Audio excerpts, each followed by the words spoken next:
উদামচর নিবাসী জনাব মনির মিয়ার ছেলে মোহাম্মদ ফয়সাল মিয়ার সাথে শেখেরগঞ্জ নিবাসী জনাব মাইনুল মিয়ার কন্যা মোহাম্মদ সানজিদা আক্তারকে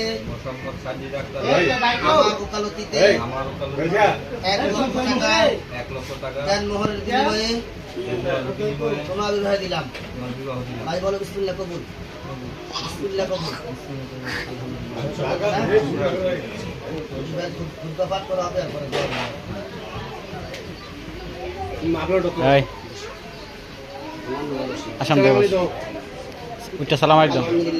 আলহামদুলিল্লাহ নাহমাদুহু ওয়া নাস্তাঈনুহু ওয়া নাস্তাগফিরুহু ওয়া নাউযু বিল্লাহি মিন শুরুরি আনফুসিনা মান ইয়াহদিল্লাহু ফালা মুদিল্লা লাহু ওয়া মান